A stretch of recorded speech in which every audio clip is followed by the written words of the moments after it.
Greetings from Jacksonville, Arkansas. Today is December the 31st, 2023. It is approximately 4:14 p.m. And y'all, I am getting ready to make a homemade pizza. I am missing some of the. I'm gonna tell you what I'm missing for the homemade pizza. Okay, I only have the problem is I only have grated cheddar cheese. Okay, I like to have grated mozzarella and grated Colby Jack and Monterey blend, but I'm out of that. But I have a taste for a sausage pizza. So this is what I have. I just opened this up. This is the pizza crust right here. I'm going to go ahead and put it in. This is just a store brand Best Choice. So you're going to follow it according to the package instructions. This is a 6.5 ounce. I mean, of course, I could order a pizza. I've did some pizza mukbang and food videos already. But I just want something homemade. And so I'm just going to have to put on the grocery list to pick up, like mozzarella and Colby Jack and all of this. But I had initially gotten the cheddar cheese for my salad, But I'll use it for other things. And I got some mild cheddar cheese that I'm going to be using for this recipe. This is sharp, very strong flavor. And so I actually have a small amount of mild cheddar cheese, as you can see, inside of this bag that I'll be using on this pizza before I even open the sharp one up. So I poured in the pizza crust right here into here, and then it calls for, the package instruction is here. It calls for a half a cup of hot tap water. Okay, I'm gonna go ahead and get the half a cup of tap water.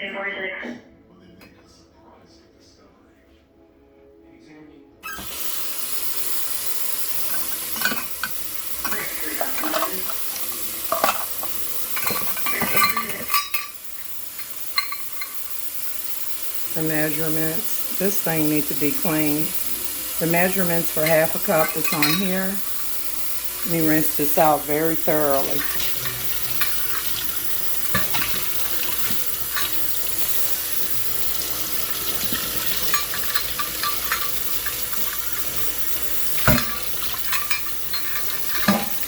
So the water is hot to the touch here. So I'm going to go in with a half a cup.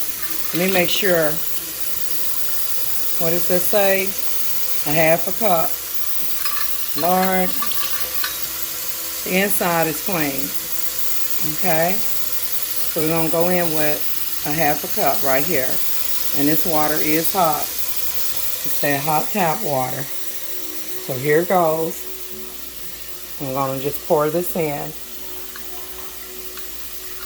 I'm going to actually be cleaning this just to get the specks off with some detergent and water. Okay, so I'm just going to blend this hot water with the dough to form a ball. And, and then once I form the ball, and I'm going to actually take my hand and do it. My hand is going to get a bit sticky. Y'all, I'm going to form a ball with this. I'm just going to keep mixing it to create one ball of dough. And then I'm supposed to add some oil here. I've done this before. And I've already greased this dish. This is the dish I'm going to use. This will make a 12-inch pizza.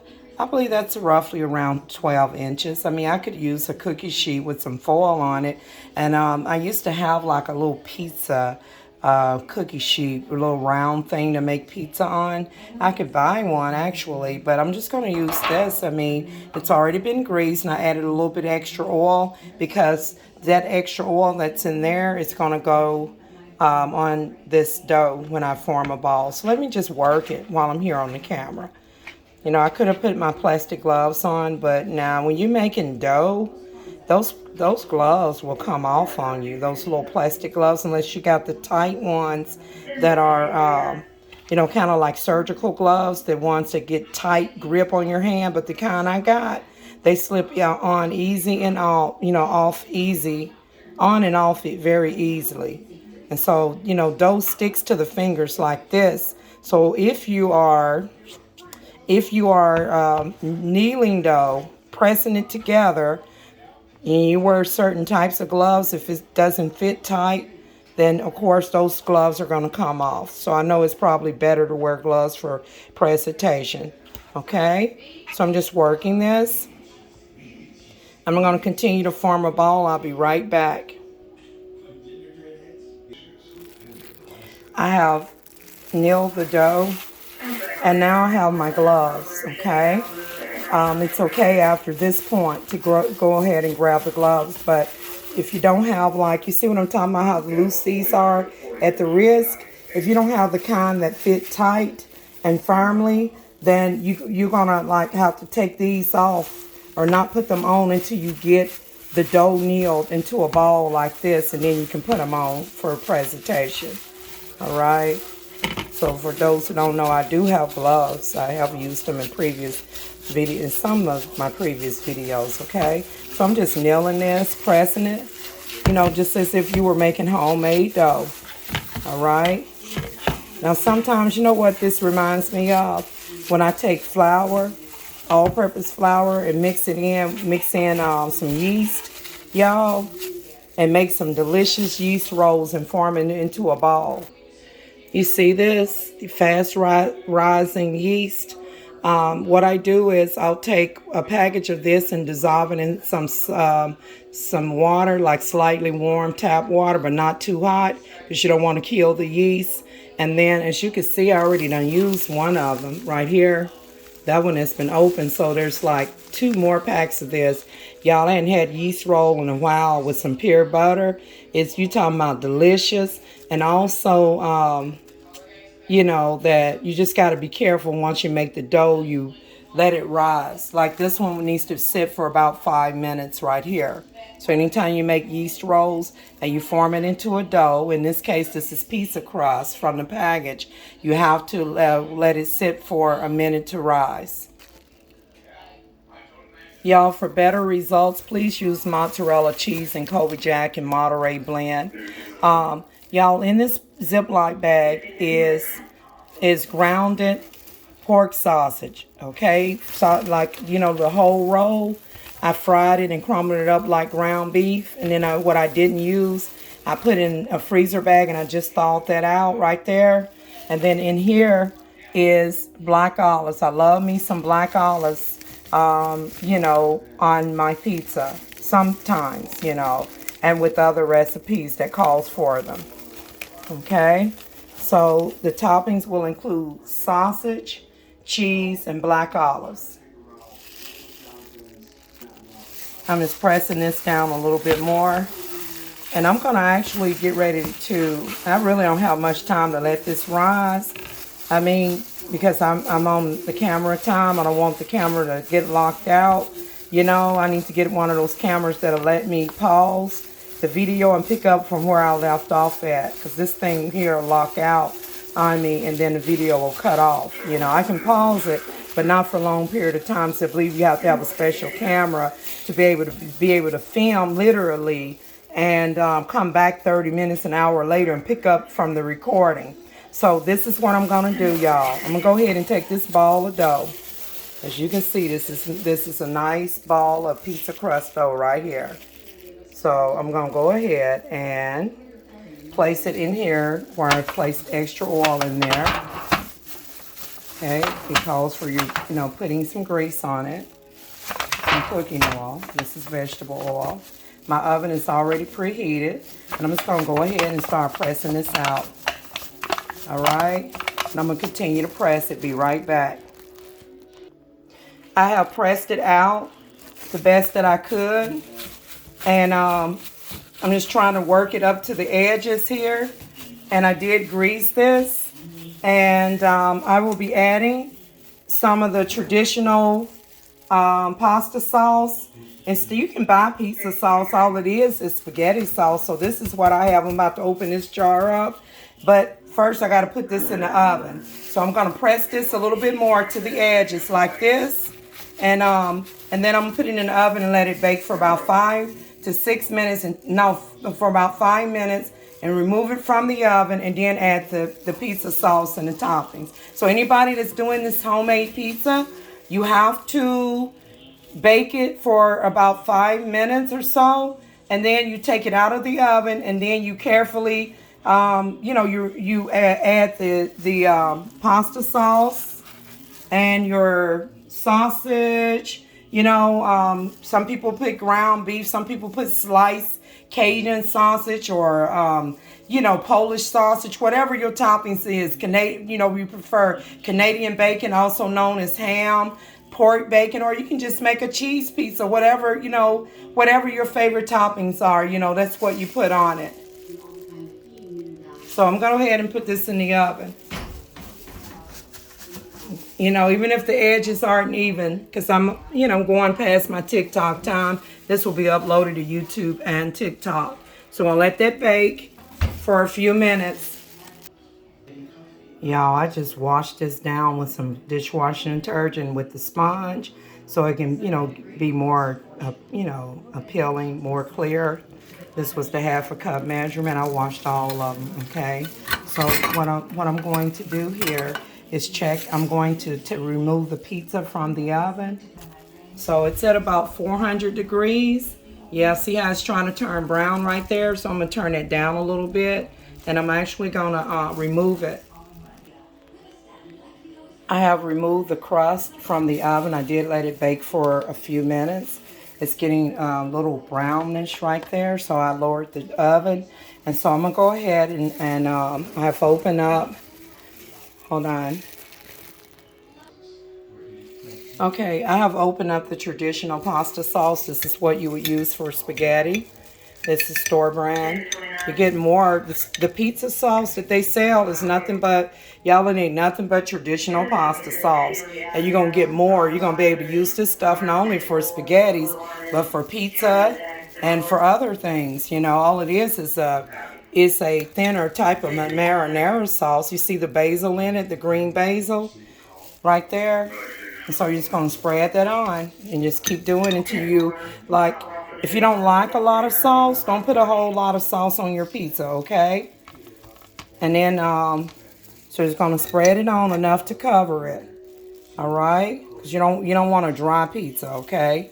So I'm just going to go, I don't want a dry pizza, but sometimes they can overdo the sauce at the restaurants, and I tell them to go light on it when it just be nothing but sauce and nothing else, okay? So that looks pretty good to me for my liking, okay? So I'm just gonna go ahead and go in with my ingredients.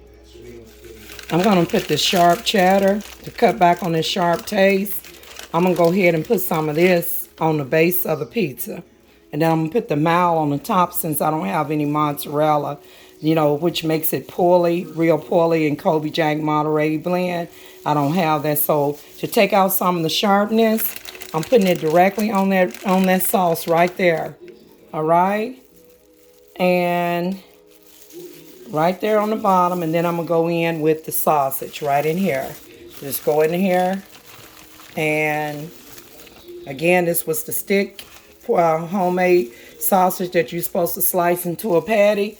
But I fried it, and y'all right here. I'm just going to sprinkle it on according to how much sausage I want. And what I don't use will go in the freezer, okay? To be used for maybe a breakfast burrito or some sort, okay? Or even inside of spaghetti. Anybody ever had sausage inside of their spaghetti? It tastes good. You don't have to be Italian sausage. Pork sausage tastes good inside of spaghetti with, ground beef or whatever. All right. Now I'm going to go in and I'm going to make that smaller. I'm going to go in real quick with some black olives.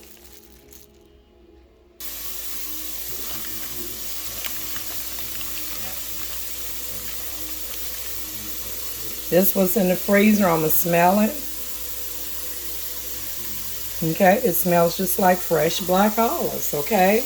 And just to be on the safe side, I did thaw it out in the microwave just a little bit, and then I just give it a rinse, okay?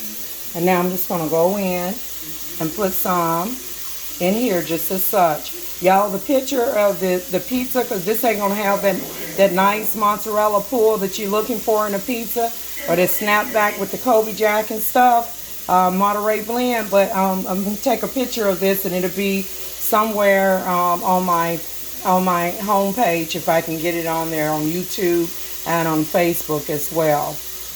Okay, I believe I'm going to throw away the rest of my black olives, as I have had them for a while. So I just put a little bit here for presentation, and if they taste a little off, then I can always pick them out. You can ground your sausage as much as you like. I find that sausage on a pizza has a better texture than the ground beef. Sometimes they overcook ground beef on a pizza, or the beef toppings in general, those little beef balls. So sausage gives a better taste. So does Canadian bacon. So let me go ahead without hesitation. Let me add the rest of my mild cheddar cheese here to the toppings. 1 second. This is mild cheddar. I put the sharp at the bottom. And you want to even let it go all the way to the edges. Okay? So you guys, I'm just going to continue I'm just basically done at this point. I mean, if you want to make just a cheese pizza, you can. You don't have to do all of that. Now, just to kick it up a notch, I did take out my garlic powder. This is optional, but if you would like to sprinkle a little bit on top of it, and I'm going to do it right now. This garlic powder right here. Just a little bit, not a lot, just to kick the flavors up a notch.